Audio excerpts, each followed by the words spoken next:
Praise the lord. ప్రభునందు ప్రియమైనటువంటి Facebook ప్రేక్షకులందరికీ ప్రభు అయిన యేసుక్రీస్తు నామములో వందనాలు తెలియజేస్తూ ఉన్నాం.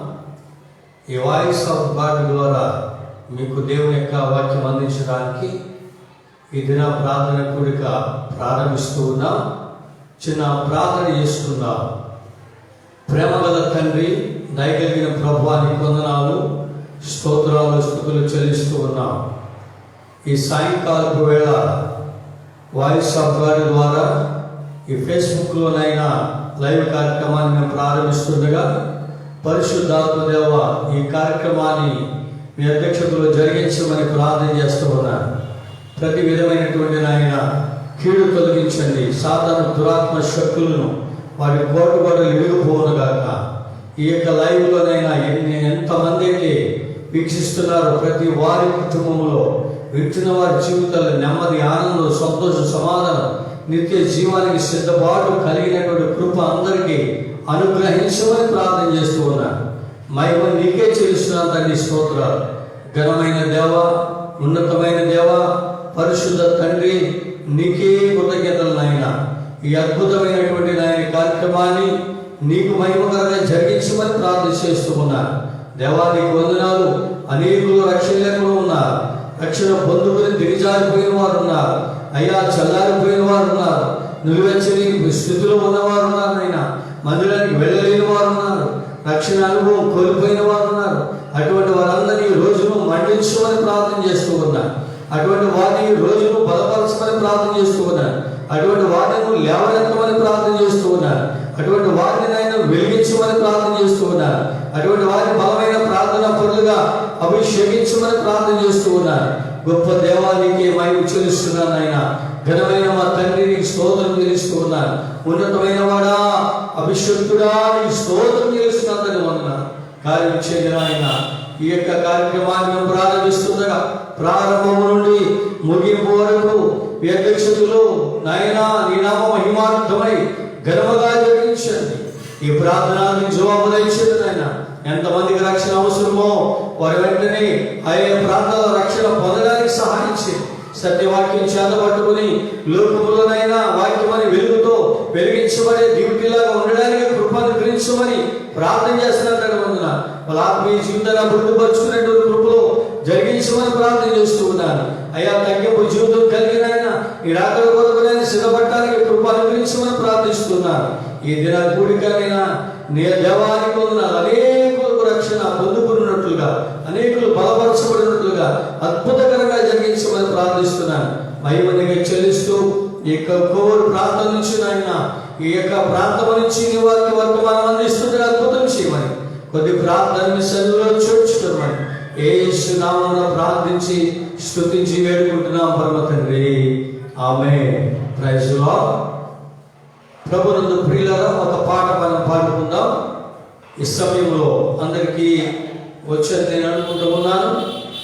కృపాక్షేమము నీ శాశ్వత జీవము, నా జీవిత కాలమంతయు నీవు దయచేయువాడవు. మౌన్నతమైన నీ ఉపకారములు తలంచుచు అనుక్షణము పరవశించనా. నీ కృపలోనే పరవశించనా. నీ కృపలోనే పరవశించనా. కృపాక్షేమము నీ శాశ్వత జీవము, కృపాక్షేమము నీ శాశ్వత జీవము, నా జీవిత కాలమంతయు నీవు దయచేయువాడవు. మౌన్నతమైన నీ ఉపకారములు తలంచుచు అనుక్షణము పరవశించనా. నీ కృపలోనే పరవశించనా. నీ కృపలోనే పరవశించనా. నా ప్రతి ప్రార్థనకు నీవిచ్చిన ఈవుల మించిన దీవెనలైనాయి. నా ప్రతి ప్రార్థనకు నీవిచ్చిన ఈవులే లెక్కకు మించిన దీవెనలైనాయి. అడుగులు తడబడక నడిపినది నీ దివ్య వాక్యమే. కదలిని మించిన విశ్వాసమునిచ్చి విజయము చేకూర్చెను. అడుగులు తడబడక నడిపినది నీ దివ్య వాక్యమే. కదలిని మించిన విశ్వాసమునిచ్చి విజయము చేకూర్చెను. నీ వాక్యమే మకరందమై బలపరచును నన్ను. నా యేసయ్య స్తుతి పాత్రుడా ఆరాధన నీకే. నీ వాక్యమే మకరందమై బలపరచును నన్ను. నా యేసయ్య స్తుతి పాత్రుడా ఆరాధన నీకే. ఆరాధన నీకే. కృపాక్షేమము నీ శాశ్వత జీవము. నా జీవిత కాలమంతయు నీవు దయచేయువాడవు. మౌన్నతమైన నీ ఉపకారములు తలచుచు అనుక్షణము పరవశించనా. నీ కృపలోనే పరవశించనా. నీ కృపలోనే పరవశించనా. నీ సత్య మార్గములో నేర్చుకున్న అనుభవమే పరిమళింపచేసి సాక్షిగా నిలిపాయి. నీ సత్య మార్గములో నేర్చుకున్న అనుభవమే పరిమళింపచేసి సాక్షిగా నిలిపాయి. కలత చెందగా నిలిపినది నీ దివ్య దర్శనమే. గమ్యము చేరే శక్తితో నన్ను నింపి నూతన కృపనిచ్చెను. కలత చెందగా నిలిపినది నీ దివ్య దర్శనమే. గమ్యము చేరే శక్తితో నన్ను నింపి నూతన కృపనిచ్చెను. ఆరాధ్యుడా అభిషక్తుడా ఆరాధన నీకే. నా యేసయ్య స్తుతి పాత్రుడా ఆరాధన నీకే. ఆరాధ్యుడా అభిషక్తుడా ఆరాధన నీకే. నా యేసయ్య స్తుతి పాత్రుడా ఆరాధన నీకే. ఆరాధన నీకే. కృపాక్షేమము నీ శాశ్వత జీవము. నా జీవిత కాలమంతయు నీవు దయచేయువాడవు. మహోన్నతమైన నీ ఉపకారములు తలచుచు అనుక్షణము పరవశించనా. నీ కృపలోనే పరవశించనా. నీ కృపలోనే పరవశించనా. నా ప్రాణ ప్రియుడా నన్నేలు మహారాజా. నా హృది నీ కొరకే పదిల పరచితిని. నా ప్రాణ ప్రియుడా నన్నేలు మహారాజా. నా హృది నీ కొరకే పదిల పరచితిని. బూర శబ్దము వినగా నా బ్రతుకులో కలలు పండగా. అవధులు లేని ఆనందముతో నీ కౌగిలిని చేరనా. బూర శబ్దము వినగా నా బ్రతుకులో కలలు పండగా. అవధులు లేని ఆనందముతో నీ కౌగిలిని చేరనా. ఆరాధ్యుడా అభిషక్తుడా ఆరాధన నీకే. ప్రాణేశ్వర నా యేసయ్య ఆరాధన నీకే. ఆరాధ్యుడా అభిషక్తుడా ఆరాధన నీకే.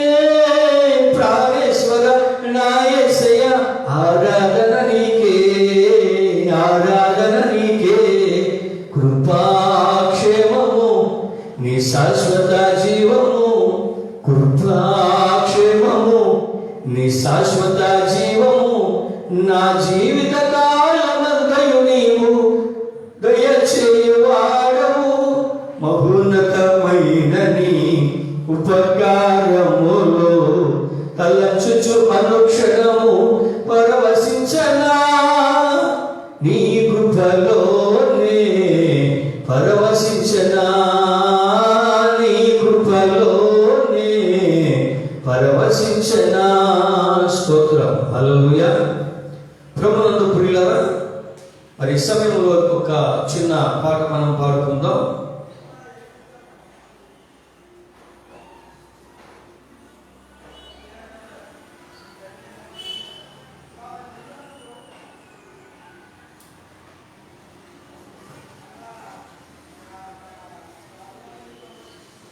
ప్రభునందు ప్రియులారా, 2017 సంవత్సరం జనవరిలో పరిశుద్ధాత్మ దేవుడు నన్ను ప్రేరేపించగా తన స్వరంతో నా నోట ఒక పాట పెట్టారు నా మనసులో. ఆ పాట మీకు పాడి వినిపిస్తూ ఉన్నాను. నడిపించుమయా యేసు కృప చూపుమయా, నడిపించుమయా యేసు కృప చూపుమయా, నీ కృపలో నడిపించుము, నీ కృపలో స్థిరపరచుము, నీ కృపలో నడిపించుము, నీ కృపలో స్థిరపరచుము, నడిపించుమయా యేసు కృప చూపుమయా, నడిపించుమయా యేసు కృప చూపుమయా. లోకమోగాల వైపు నేను చూడకుండా, శరీర కార్యాల వైపు నేను తిరుగకుండా, లోకమోగాల వైపు నేను చూడకుండా, శరీర కార్యాల వైపు నేను తిరుగకుండా, నీ జీవ మార్గములో నీ వాక్యపు వెలుగులో, నీ జీవ మార్గములో నీ వాక్యపు వెలుగులో నడిపించుమయా యేసు కృప చూపుమయా, నడిపించుమయా యేసు కృప చూపుమయా. దుష్టుల ఆలోచన చొప్పున నేను నడువకుండా, పాపుల మార్గములో నేను తిరుగకుండా, దుష్టుల ఆలోచన చొప్పున నేను నడువకుండా, పాపుల మార్గములో నేను తిరుగకుండా, నీ వాక్యమనే దారిలో, నీ వాక్యపు నీడలో, నీ వాక్యమనే దారిలో, నీ వాక్యపు నీడలో నడిపించుమయా యేసు కృప చూపుమయా, నడిపించుమయా యేసు కృప చూపుమయా. ఆత్మవరములతో నన్ను అభిషేకించు, ఆత్మఫలములతో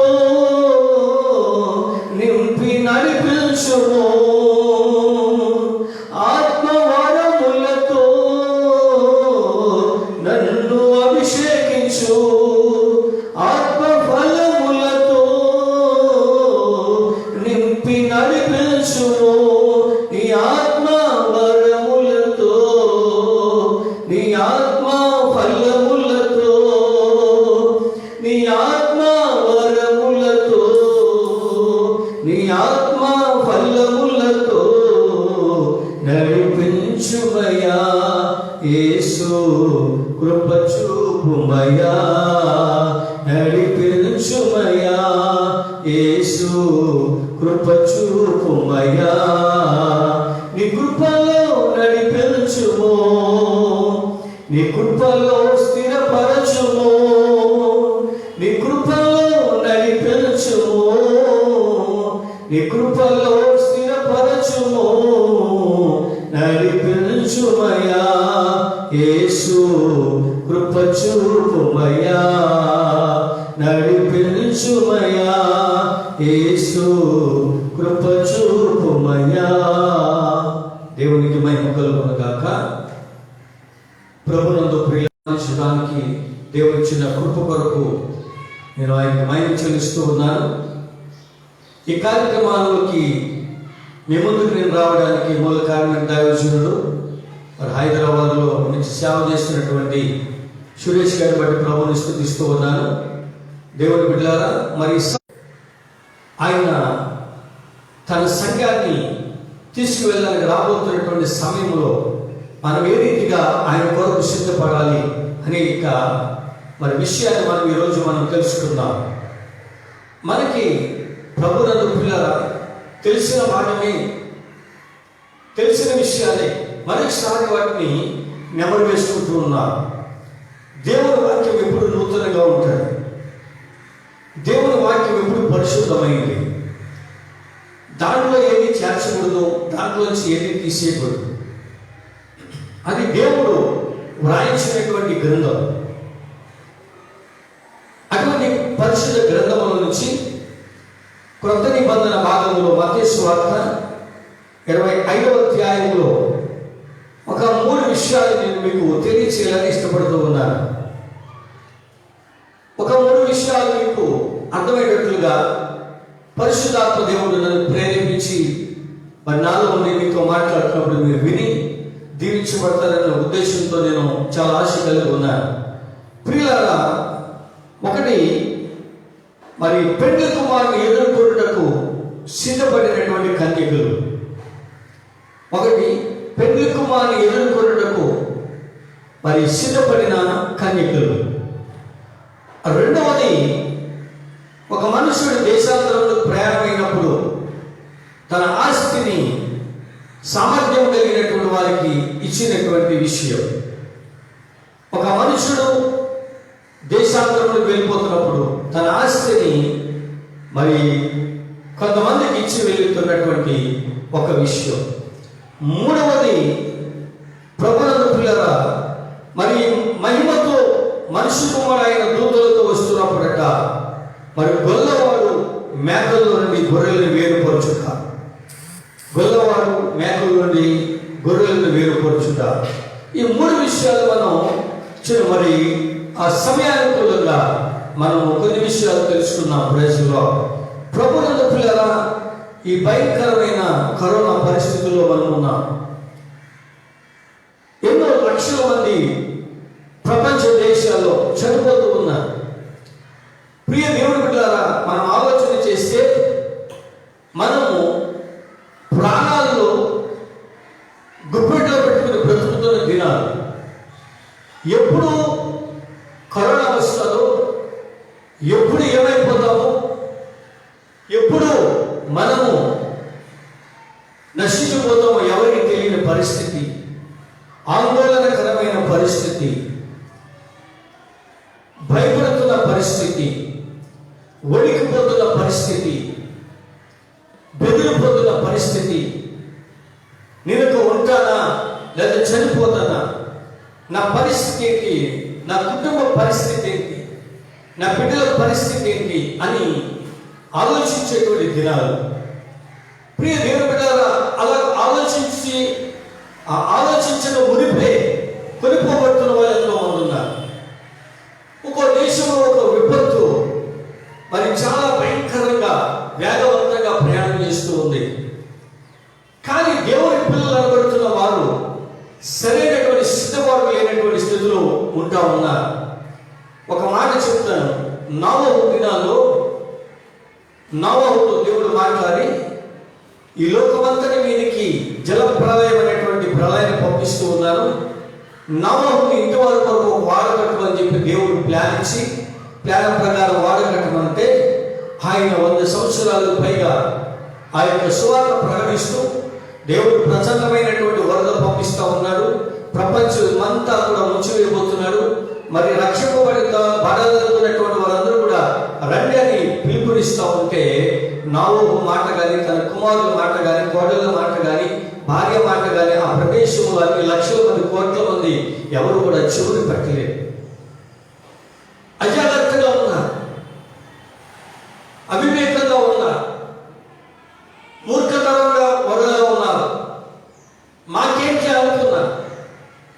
ఎన్ని సంవత్సరాలైంది, ఎన్ని వేల సంవత్సరాలైంది భూమి మీద మనుషులు ఏర్పడి ఇంతవరకు ఇటువంటి చూడలేదే, మీరు చెప్పే మాట వింటమేంటని యొక్క ఆలోచన లేనటువంటి స్థితిలో ఉండి వాళ్ళు అజ్ఞాన స్థితిలో వెళ్ళిపోయారు. అలాగే ఆలోచిస్తూ 1, 2, 3, 4, 5 రోజులుగా 100 సంవత్సరాలు దాటిపోయింది. అనుకున్న గడియ వచ్చింది, ఈ టైంలో వాడ పూర్తయింది.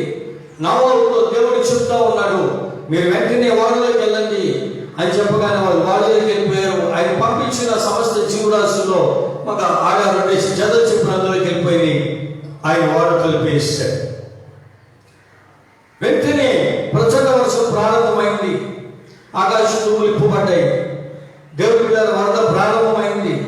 వాళ్ళు ఇంకా పిచ్చి చేస్తూనే ఉన్నారు. హానోకు పిచ్చోడు, హానోకు పిచ్చోడు, నోవహు పిచ్చోడు, నోవహు పిచ్చోడు, నోవహు పిచ్చోడు అని, నోవహు పిచ్చోడని వారు ఎంతగానో భయపెడుతున్నారు. ప్రభునందు పిల్లల ఈ నోవహు ఎప్పుడైతే తలుపు వేయబడి లోపల ఉన్నాడో వెంటనే జలప్రలయం అధిగమించింది. కొండలు గుట్టలన్నీ ముగిలిపోయినాయి. ఆ సందర్భంలో దేవుడి పిల్లారా మరి నిజంగా వాళ్ళందరూ కేకలు పెట్టి, పొలిపేపలు పెట్టి, ఏంటి ఇంత భయంకరంగా వచ్చింది, మనం ఇన్ని సంవత్సరాలు చెప్తే వెళ్ళలేదే, అజాగ్రత్తగా ఉన్నామే, మనసును పెట్టలేదని చెప్పి పశ్చాత్తాపడి రొమ్ము కొట్టుకుని ఆ ములుగుపోతూ కఠినమైన జల ప్రళయంలో చనిపోయారు. తప్పించి నాలుగు లేదు. ఈ సమయంలో మనకి ఏమర్థమవుతుందంటే దేవుడు ఎన్ని దినాల్లో నేను మహామహిమతో దేవదూతలతో రాబోతూ ఉన్నాను కనుక మీరు సిద్ధపాటు కలిగి ఉండాలని మనకి దేవుడు వర్తమానం ఇస్తూ ఉన్నాడు. ఈ చదువుతూ ఉన్నటువంటి భాగంలో మత్తయి సువార్త 25వ అధ్యాయం మొదటి నుంచి పరలోక రాజ్యము తమ దివిటీలు పట్టుకుని పెండ్లి కుమారుని ఎదుర్కొన్నకు బయలుదేరిన 10 మంది కన్యకలను పోలి ఉన్నది. పరలోక రాజ్యం ఎలా ఉందంటే దివిటీలు పట్టుకుని పెండ్లి కుమారుని ఎదుర్కొనడానికి సిద్ధపడిన కన్యకల వలె ఉన్నది. కన్యకగా ఏ మచ్చ కావు కలకవలైనటువంటి మలినమైనటువంటి కన్యక, పరిశుద్ధత, పవిత్రత, నీతి, భక్తి, యథార్థత, లోకాశలు లేకోకుండా దేవుడి కొరకే తన జీవితాన్ని అర్పించేటువంటి సంఘం. ప్రియ దేవుని బిడ్డలారా, అలాగ సిద్ధపడుతున్నటువంటి కన్యకలను పోలి ఉన్నది. వీరిలో మనకి తెలుసుకున్న విషయం ఏంటంటే 10 మంది కన్యకలు ఉన్నారు. 5 వేరు, 5 వేరు. 5 స్వభావం వేరు, 5 స్వభావం వేరు. 5 మనసు వేరు, 5 మనసు వేరు. 5 నడవడికి వేరు, ఇంకొక 5 నడవడికి వేరు. 5 పద్ధతి వేరు, ఇంకొక 5 పద్ధతి వేరు. ప్రభునందు పిల్లల ఈ 5కి ఒక 5కున్న లక్షణాలు ఇంకొక 5కి లేదు. ఒక 5 నడుస్తున్న మార్గంలో ఇంకొక 5 నడవలేకపోతున్నారు. ఒక 5 ఆలోచిస్తున్న విషయంలో ఇంకొక 5 ఆలోచించలేకపోతున్నారు. ఒక 5 తలంచిన విషయాలు ఇంకొక 5 తలంచలేకపోతూ ఉన్నారు. ఇటువంటి పరిస్థితుల్లో ఇవన్నీ జరుగుతూ ఉన్నాయి వాళ్ళ మనసులో. మరి ఇలాంటి జరుగుతున్న సందర్భంలో పెండ్లి కుమారుడు వస్తున్నాడనే స్వరం వినపడింది. ప్రభునందు పిల్లరా, మరి నిజంగా ఒక 5 సిద్ధపాటు కలుగుతున్నారు. అన్ని సిద్ధపాటు కలుగుతున్నారు. ఏ విషయంలో ఎటువంటి నష్టపడి లోటులు కనబడకుండా అన్ని సమృద్ధిగా సిద్ధపాటు కలిగి వెళ్ళారు. ఒక 5 ఏం చేశారంటే సరైన సిద్ధపాటు లేకుండా సిద్ధపడ్డారు. సరే, వాళ్ళు మెలుపుగా ఉన్నారు, వీళ్ళు మెలుపు పడ్డారు. మరి ఆయన స్వరం వినపడింది. ఆయన వస్తూ ఉంటే ఒక 5 మరి దివిటీలు చక్కగా వెలుగుతూ ఉన్నాయి, ఆరిపోకుండా ఉన్నాయి. దివిటీల మీద నూనె సిద్ధంగా ఉంది, సంపూర్ణంగా ఉంది, అవి వెలుగుతూ ఉన్నాయి. ఆరిపోతూ ఉన్నాయి. ఏంటి ఆరిపోతున్నాయని ఆలోచించిన అది జరిగిన విషయం ఏంటంటే ఆ యొక్క దివిటీలో నూనె లేదు, ఆ సిద్ధిలో నూనె లేదు, ఆ బుడ్డలో నూనె లేదు. కనుక నూనె లేకుండా దీపం వెలగలుగుతుంది. అప్పుడు ఈ ఐదుగురు ఏమన్నారంటే, అప్పుడు వాళ్ళు నోరు తెరిచి అడుగుతున్నారమ్మా, కొద్దిగా మాకు మరి ఆ నూనె అప్పివ్వండి అంటుంటే వాళ్ళందరూ బుద్ధి కలిగిన వారు, మీకు మాకు సరిపోదు అన్నారు. ఈ లోకంలో నీవు నీ జీవితాన్ని దేవునికి సమర్పించుకున్నప్పుడు ఎవరైనా నీ పవిత్రత, నీ నీతి, భక్తి, యథార్థత ఎవరైనా నిన్ను అడిగినప్పుడు ఏం చేయాలంటే, నీ యొక్క యథార్థత నీదే, నీ యథార్థత ఇంకొకరికి పంచడానికి సరిపోదు. నువ్వు ఎంత యథార్థంగా ఉండడానికి గల కారణం వారు సమయం ఉన్నప్పుడు ఏం చేయాలంటే, నీలాగా యథార్థవంతులుగా మార్చబడ్డానికి వారు ట్రై చేయాలి తప్ప, ప్రయత్నించాలి తప్ప, నీ యథార్థతలో సగం లాగేమంటే ఎక్కడి నుంచి ఇస్తావు? మరి సరిగ్గా సిద్ధపడలేదు, నీకు మాకు సరిపోదన్నారు. అలాగే మన సంతలో కొనుక్కోవడానికి వారు వెళ్ళారు. ఇలాగ పెళ్లి కుమారుడు వచ్చాడు. పెళ్లి కుమారుడు స్వరం వినపడింది. పెళ్లి కుమారుడు ఆలస్యం చేయగా వారందరూ కురుకుతా ఉన్నారని ఉంటుంది అక్కడ. అయితే దేవుడు పెట్టారు, అర్ధరాత్రి వేళ ఇదిగో పెళ్లి కుమారుడు అతను ఎదుర్కొన్న రండి అను కేక వినపడింది. వెంటనే వీళ్ళందరూ సిద్ధపడ్డారు. 10వ వచనం జ్ఞాపకం చేసుకున్నట్లయితే, వారు కనుమూర్చుండగా పెళ్లి కుమారుడు వచ్చాను. అప్పుడు సిద్ధపడి ఉన్న వారు అతనితో కూడా పెళ్లి విందుకు లోపలికి పోయేది. అక్కడ తలుపు వేయబడేది. సిద్ధపడిన వారు చూసారా, ఆ పెళ్లి కుమారుడు వేసుకొచ్చిన వాహనం ఎక్కారు, లోపల కూర్చున్నారు, తలుపు వేయబడింది. ఈ వాహనం వెళ్ళిపోతూ ఉంది. పెళ్లి విందుకు వెళ్ళిపోయారు. పెళ్లి విందులో వెళ్ళినటువంటి మాట ఏంటంటే, దేవుని బిడ్డలారా చూడండి, అందరు తలుపు వేయబడిన ఆ తరువాత తక్కిన కన్యకలు వచ్చాయా, మాకు తలుపు తీయమన్నట్టుగా అతడు మిమ్మల్ని నెడుగలని మీతో నిశ్చయముగా చెప్తున్నాను. ఆ దినమైన గడియని మీకు తెలియదు కనుక మెలకుగా ఉండబడి కలిగిన జీవితం ఉండాలి. మరి మెలకు లేకపోతే మనం ఏమైపోతుందో చెప్పండి. ఒక మాట చెప్పను మీకు.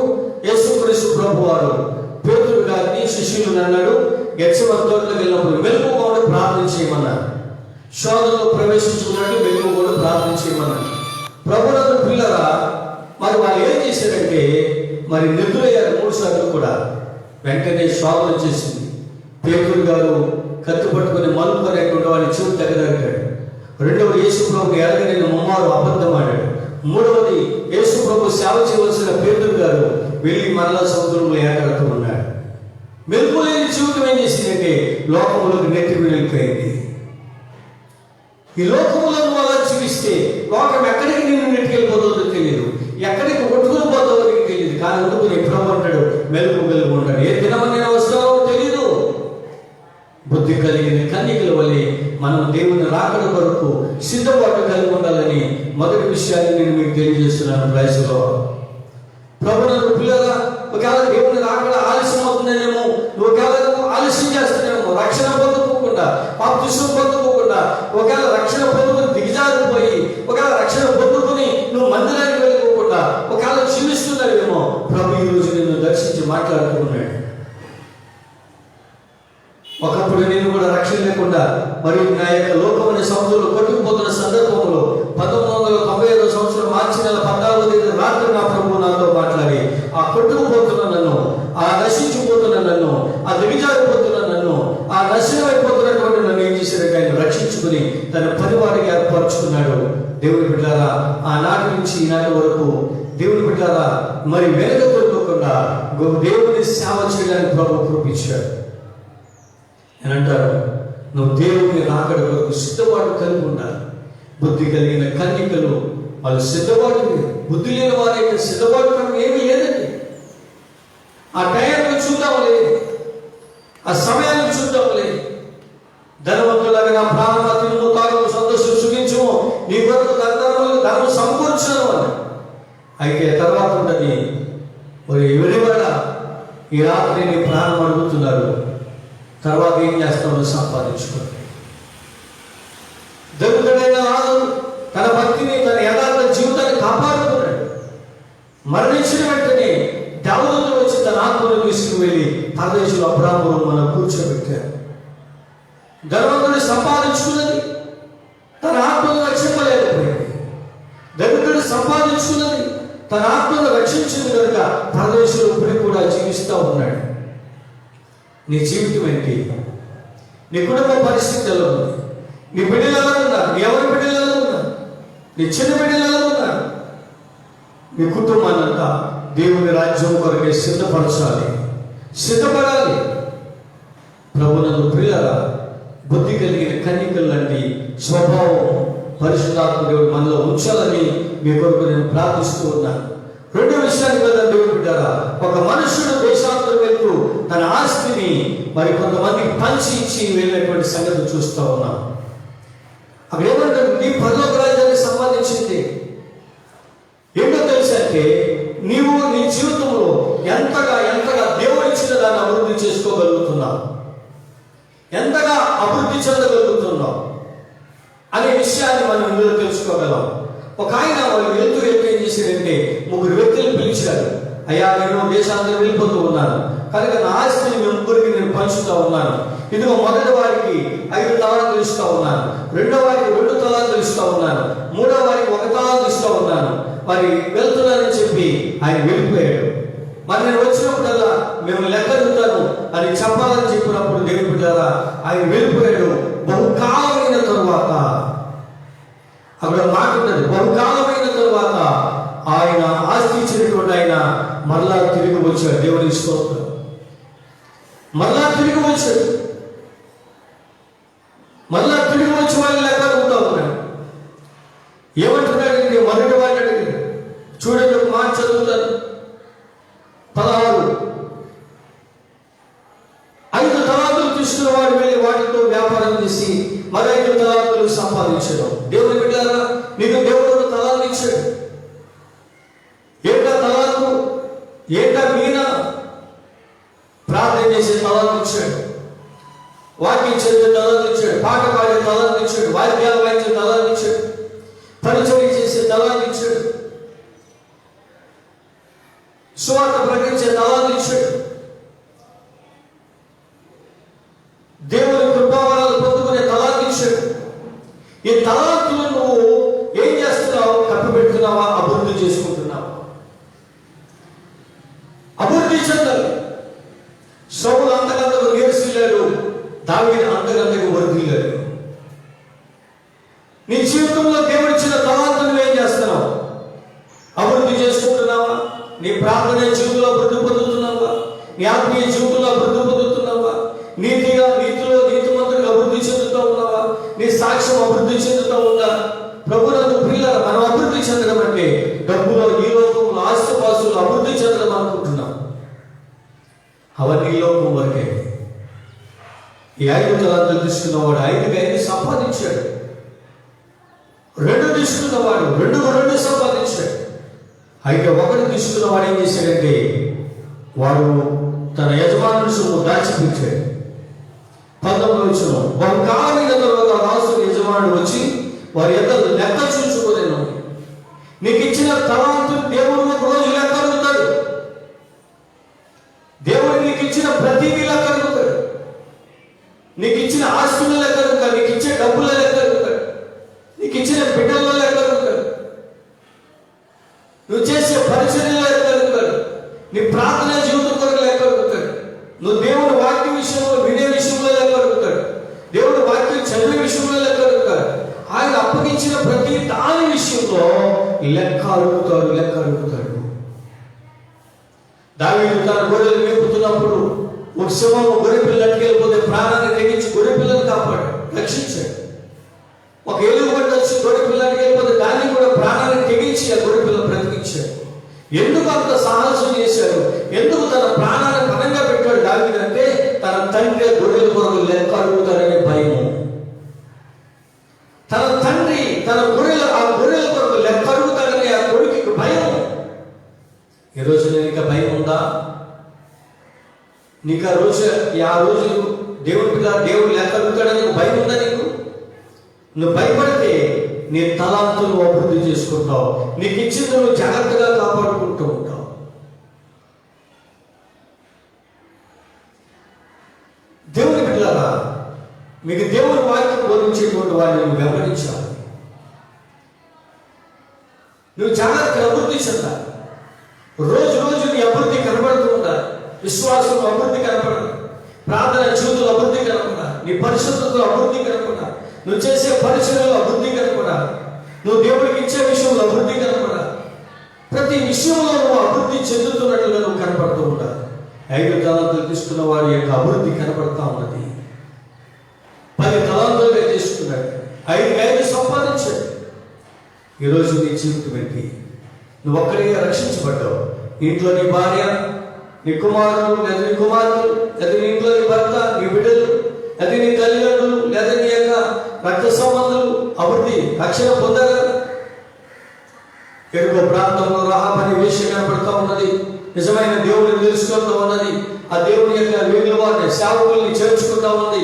అయ్యా మీ దేవుడు గొప్పవాడు, ఆకాశం దేవుడే, భూమి అందులో దేవుడే, ఎర్ర సముద్రాన్ని 2 పాయలు చేసిన వాడు. అటువంటి దేవుడు, ఆ దేవుడు ముందు మేము భయపడిపోతున్నామని చెప్పి, అయ్యా ఆ రక్షణ మాకు కావాలి. నాకు మాత్రమే కాదు, నా ఇంట్లో ఉన్నటువంటి వారందరికీ, నా తల్లికి, నా తండ్రికి, నా అన్నదమ్ములకు, నా చెల్లెలకు, వారి కలిగిన వారందరికీ కూడా ఆ ఉగ్రత దినాన్ని మమ్మల్ని రక్షించాలి, బ్రతికించాలని కోరుకుంటా ఉన్నాడు. ఎంతమంది రక్షించుకుందో చూడు. మరి నీకున్న ఆశ, నీ కుటుంబాన్ని నువ్వు రక్షించుకో, నీ కుటుంబాన్ని నువ్వు భద్రం చేసుకో. అది ఒక తలాంతే. రాహబుకి ఇచ్చిన తలాంతి ఏంటంటే తన కుటుంబాన్ని అంతా కూడా తనకు తానుగా కాకుండా దేవుని యొక్క విశ్వాసం ఉంచి తన కుటుంబాన్ని అంతా కూడా తన ఇంట అంటే ముద్ర వేయబడిన ఇంట్లో చేర్చుకున్నది. ముద్ర వేయబడిన ఇల్లు అనగా దేవుని సంఘము, దేవుని మందిరం, సహవాసం. అపోస్తుల కార్యాల పుస్తకంలో మనం దేవుని బిడ్డ 2వ అధ్యాయం 42 చూస్తాం కదా. అపోస్తుల బాల్యాలను, సహవాసములను, రొట్టె విరుచుదలను, ప్రార్థన చేయడానికి ఎడతెగక ఉన్నారు అని. అలాగే సహవాసంలో అభివృద్ధి చెందుతూ ఉండాలి. ఈ 2వ వాడు కూడా 2 తలాంతుల్ని మరి 2 తలాంతులుగా మార్చుకున్నాడు. ఇక 1 తీసుకున్న వాడు ఏం చేశాడంటే తన యజమానునికి భయపడి అని అంటారు. 6 తుమాలను కట్టి భూమిలో దాచాడట. దేవుని స్తోత్రం. చూడలేకుండా ఏం చేశాడంటే ఆ భూమి త్రవ్వి తన యజమానుని సొమ్ము దాచిపెట్టాడు భయపడి. అంటే అక్కడ భయపడి లేదు, కానీ భూమి త్రవ్వి తన యజమానుని సొమ్ము దాచిపెట్టాడు. తన మాటలో చెప్తాడు. ఏమంటాడంటే దేవుని బిడ్డలారా చూడండి ఒకసారి 24వ వచనం. తరువాత ఒక తలాంతు తీసుకున్నవాడు వచ్చి, అయ్యా నీ విత్తని చోట పోయేవాడును, చల్లని చోట పంట పుచ్చుకున్నవాడు అని కఠినుడు అని నేను ఎరుగుదును. అంటే అర్థం ఏంటంటే నీకు భయపడిపోతున్నాను, నువ్వు కఠినుడు. ఇక్కడ విత్తనాలు ఎంత వేరే చోట పంటకు వస్తావు, వేరే చోట విత్తనాలు దగ్గర పంటకు వస్తావు. నువ్వు కఠినుడు అని నేను భయపడి ఏం చేశానంటే వెళ్ళి నీ తలాంతులు భూమిలో పాతి పెట్టాను. ఆ యజమానుడు ఎంత బాధపడుతున్నాడు. పోయి నువ్వు సాగుదారుల దగ్గర ఇచ్చినట్లయితే వడ్డీ తీసుకున్నావు, నువ్వు దాన్ని దేనికి కాకుండా దేనికి చెందకుండా చేశావు, దాని ద్వారా నువ్వు నష్టపరిచావు అని చెప్పి ఆ యజమానుడు పాపం వచ్చి తీసుకుని వెళ్ళి 7 కోట్లో వేసేయమన్నాడు. నీ జీవితం ఎలా ఉందో తెలుసా? ఈరోజు నీకు ఇచ్చిన తలాంతులు భద్రపరచుకోకపోతే, నీకు ఇచ్చిన తలాంతులు అభివృద్ధి చేసుకోకపోతే, నీకు ఇచ్చిన రక్షణను నువ్వు కాపాడుకోకపోతే, నీ అభివృద్ధి నువ్వు చేసుకోలేకపోతే ఒకరోజు నష్టపోతావు, నిత్య నరకానికి వెళ్ళిపోతావు. అగ్ని ఆరు పురుగు చావులు పగపగ మండి అగ్ని గుండంలో కాలుతావు. దేవుడు పెట్టాలి. ఈరోజు నా దేవుడు నీతో మాట్లాడుతూ ఉన్నాడు. మార్పు వచ్చింది ఈరోజైనా ప్రభుని సంపూర్ణంగా అంగీకరించి ఏదో ఇలా వచ్చాం, గుడికి ఇలా వచ్చాం, ఫ్యాషన్ పడుతుంది. మనకి ఫ్యాషన్ పడుతుందండి. బలమైనటువంటి విశ్వాసంలో ఉన్నాను. దేవుని రాజ్య వ్యాప్తులకే మన మనుష్యులు సిద్ధపడుతూ ఉండాలి. ఇదిగో నేను త్వరగా వస్తూ ఉన్నాను, వారి క్రియలు చెప్పిన ప్రతి వానికి నేను సిద్ధపరిచిన జీతం తీసుకుని వస్తూ ఉన్నాను. ఏ జీతం తీసుకుంటావు నువ్వు? ఈ 1 తలాంతు తీసుకున్నవాడు ఏ జీతం తీసుకున్నాడు? నిత్యాగ్నిలోకి పోయాడు. 5 తలాంతులు తీసుకున్నవాడు, 2 తలాంతులు తీసుకున్నవాడు వాడు సంపాదించుకున్నది వారికి ఇచ్చేసాడు యజమాను. పేతురు అంటాడు అననీయ సఫీరాలతో, మీరు అమ్ముకున్నది మీరే కదా, పరిశుద్ధాత్మ దేవుని ఎందుకు మోసం చేశారు? మీరు పరిశుద్ధాత్మ ఎందుకు దుఃఖపరిచారు? దేవుని బిడ్డారా ఆలోచిద్దాం. మరి మరి మూడో విషయానికి వెళ్ళినట్లయితే మనము ఇంకొక విషయాన్ని తెలుసుకుందాం. చూడండి దేవుని బిడ్డలారా, 33వ వచనం మత్తయి సువార్త 25. తన మహిమతో మనుష్య కుమారుడు ఆయనతో కూడా సమస్త దూతలు వచ్చినప్పుడు ఆయన తన మహిమ గల సింహాసనం ఆసీనుడైనను. తన మహిమతో మనుష్య కుమారుడు దూతలతో వచ్చినప్పుడు అక్కడి ఆయన సింహాసనం ఆసీనుడై ఉంటాడట. అప్పుడు ఆయన అందరినీ పిలుస్తాడట. దేవుని స్తోత్రం. అప్పుడు సమస్త జనులు ఆయన ఎదుట పోగు చేయబడతారు. సమస్త జనులు ఆయన ఎదుట పోగు చేయబడతారు. పోగు చేయాలి. అప్పుడు అక్కడ ఏమని ఉందంటే, గొల్లవారి మేకలను గొర్రెలు వేరుపరచినట్లు ఆయన వారిని వేరుపరచును. గొల్లవాడి గురించి చెప్తున్నాడు. మేకల నుంచి గొర్రెలు ఎలా వేరుపరుచుతాడో ఆ సమస్త జనముల నుంచి అంటండి విశ్వాసులను నీతిమంతులను ఒక పక్క పెడతారట, పాపులను ఒక పక్క పెడతారట. నీతిమంతులను కుడి పక్క పెడతారు, పాపులను ఎడ పక్క పెడతారు. ప్రభువునందు ప్రియులారా, నీ వెలుగునానికి ప్రత్యేకింపబడిన వారుగా ఉండాలి. లోకంలో వచ్చి నువ్వు ప్రత్యేకించుకోవాలి. లోకాశలు లొంగిపోకూడదు. లోకంలో ఉన్నదంతా శరీరాశ, నేత్రాశ, జీవగుణము ఇవి తండ్రి వల్ల కలిగినవి కాదు, అపవాది సంబంధమైనవి. లోకము దాని ఆశలు గతించిపోతే దేవుని చిత్తం నెరవేర్చబడే నిరంతరము జీవిస్తాడు. కనుక దేవుని చిత్తంలో నడిపించబడుతున్నటువంటి నీతిమంతులందరినీ కూడా ఆయన కుడి పక్కన పెడతాడటండి. దేవుని చిత్తాన్ని గ్రహించుకోకుండా అవివేకంగా, గుడ్డితనంగా మరి దుష్ట మార్గంలో నడుస్తున్న వారిని ఎడమ పక్కన పెడతాడటండి. వేరు చేయకూడదా? నువ్వు లోకానికి వేరుగా ఉన్నావా? దేవుని బిడ్డని చెప్పుకుంటుందా? నీవు ప్రత్యేకంగా జీవిస్తూ ఉన్నావా? నీలో ఒక ప్రత్యేకత ఉందా? నీలో ఒక సమర్పణ ఉన్నదా? దేవుని బిడ్డలారా, నేనంటాను ఈరోజు ఒక నువ్వు గొర్రెగా తగ్గించుకునేటువంటి స్వభావం కలిగి ఉండాలి. తల దించుకునే స్వభావం కలిగి ఉండాలి. ఆయన సాధువుగా వచ్చాడు మన మధ్యకి. వధువు సిద్ధమైనటువంటి గొర్రె పిల్లవలే వచ్చారు. మన కొరకు వధించబడ్డారు. మన కొరకు ఆయన చాలా హింసింపబడ్డాడు. ఆయన కొరడా దెబ్బలు తిన్నాడు, నలుగు కొట్టబడ్డాడు, పిడుగుతులు తిన్నాడు. ఆయన దేవుడి ముఖం మీద ఉమ్మించుకున్నాడు. ఒక్క మాట కూడా ఎదురు చెప్పలేదు. ఈరోజు నీవు ఒదిగి ఉంటున్నావా? తను తాను తగ్గించుకున్నవాడు హెచ్చించబడతాడు, తను తాను హెచ్చించుకున్నవాడు తగ్గించబడతాడని దేవుని వాక్యం ఉన్నది. కనుక ఇక్కడ స్వభావం ఏంటంటే గొర్రె స్వభావం తగ్గించుకునేది, తలదించుకునే స్వభావం, మేక స్వభావం, గర్వం, అహంభావం, తలెత్తుకుని ఎదట వారి చేతులు చేసే స్వభావం. గొర్రె స్వభావం అలా కాదు. తనని ఎవరైతే పెంచారో అతని మాట వింటుంది.